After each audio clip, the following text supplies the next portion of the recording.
নমস্কার দেশবাসী, আজকে রয়েছে আপনাদের জন্য অনেকগুলো আপডেট। চলুন যাওয়া যাক আপডেটগুলোর দিকে। সবার প্রথম আপডেট আসছে ভারতের পাকিস্তান অকুপাইড কাশ্মীর অর্থাৎ পিওকে থেকে। যেমনটা আগেও আমরা ডিসকাস করেছি যে পিওকেতে লোকাল কাশ্মীরি গত কিছু দিন ধরে পাকিস্তান সরকারের বিরুদ্ধে রাস্তায় নেমে পড়েছে, আর সেখানে ক্রমাগতই প্রোটেস্ট চলছে। পাকিস্তানের সিকিউরিটি ফোর্সে সেই প্রোটেস্টকে থামানোর চেষ্টা করেছে, আর সাধারণ মানুষের ওপর সেখানে ওপেন ফায়ার করা হচ্ছে, যার কারণে বিভিন্ন লোকাল কাশ্মীরি লোকজনের মৃত্যুও হয়েছে, আর অন্যদিকে অনেকে আহতও হয়েছে। এই জন্য পাকিস্তান অকুপাইড জম্মু কাশ্মীরের প্রমিনেন্ট অ্যাক্টিভিস্ট আমজাদ আয়ুব মির্জা ভারত সরকারকে বলেছেন যে তারা যেন এই বিষয়ে দখল দেয়। অনুরোধ করেছে যে ভারতে পাকিস্তানের অ্যাম্বাসেডর যিনি রয়েছেন তাকে দ্রুত বিদেশ মন্ত্রণালয়ে আমন্ত্রণ করতে, আর তাকে এই বিষয়ে জবাব চাইতে জিজ্ঞাসা করা হবে যে সিভিলিয়ানদের ওপর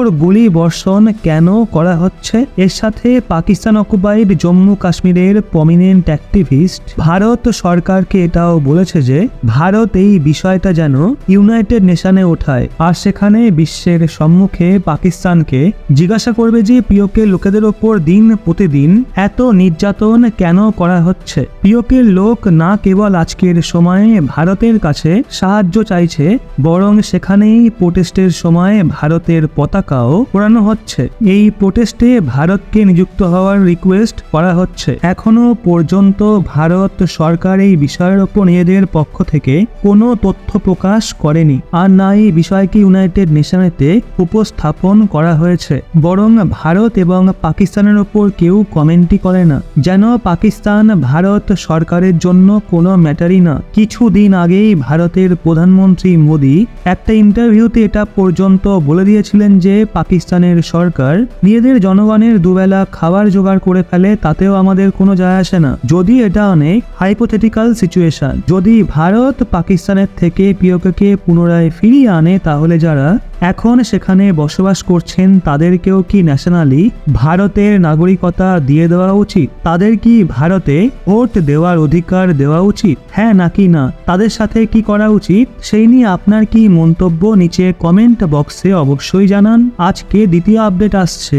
ভারত এবং মালদ্বীপকে নিয়ে। আসলে মালদ্বীপের ডিফেন্স মিনিস্টার ভারতের ওপর অভিযোগ তুলে বলেছে যে 2019 সালের 9 অক্টোবর মালদ্বীপে পোস্টেড ভারতের পাইলট সেখানে একটা হেলিকপ্টারের আনঅথরাইজড সর্টি এবং ল্যান্ডিং করেছিল, অর্থাৎ এমন একটা এরিয়ায় ল্যান্ডিং করিয়েছিল যার জন্য ভারতীয় পাইলট মালদ্বীপের মিলিটারি থেকে পারমিশন পর্যন্ত নেয়নি, আর সেটা সম্পূর্ণভাবে আনঅথরাইজড ল্যান্ডিং ছিল, যার কারণে এই বিষয়ে সেই সময় মালদ্বীপের পার্লামেন্ট কমিটি এবং ন্যাশনাল সিকিউরিটির কাছেও এসছিল, যখন নিজেই তারা সংসদে ছিলেন। মালদ্বীপের ডিফেন্স মিনিস্ট্রি স্টেটমেন্ট দিয়ে এটা বলতে চাইছেন যে ভারতীয় সেনাবাহিনীর পাইলট যখন মালদ্বীপের মধ্যে পোস্টেড ছিল তখন তারা নিজের ইচ্ছা মতো হেলিকপ্টারের সটিস করত এবং যেখানে ইচ্ছা ল্যান্ডিং করাতো।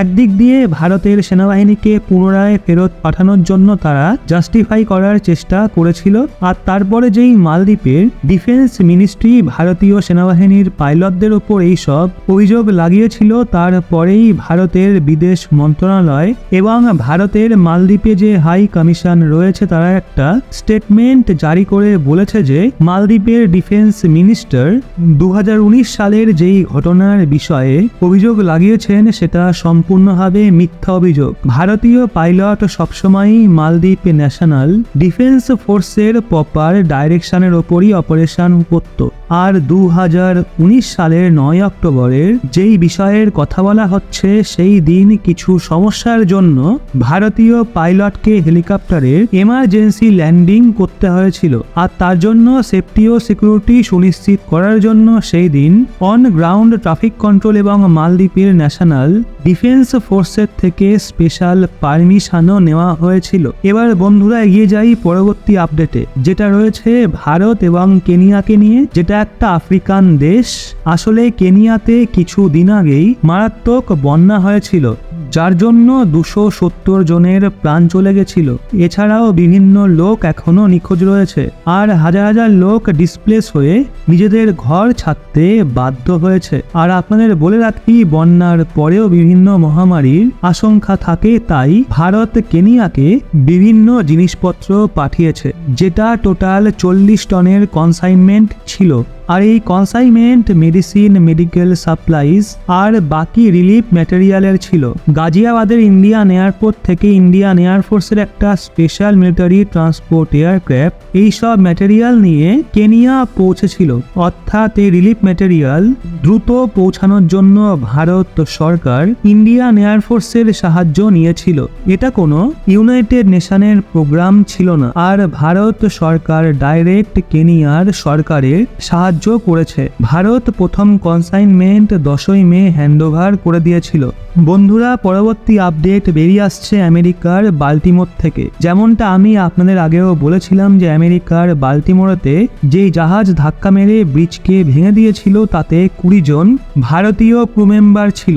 এখন তাদেরকে নিয়েই খবর আসছে যে আমেরিকান ইনভেস্টিগেশন এজেন্সি FBI এইসব ভারতীয় ক্রু মেম্বারদের ফোন সিজ করে নিয়েছে। তারা ইনভেস্টিগেশনের নামে ভারতীয় ক্রু মেম্বারদের ফোন নিয়েছিল, আর এখনো পর্যন্ত সেটা তাদের ফেরত দেয়নি।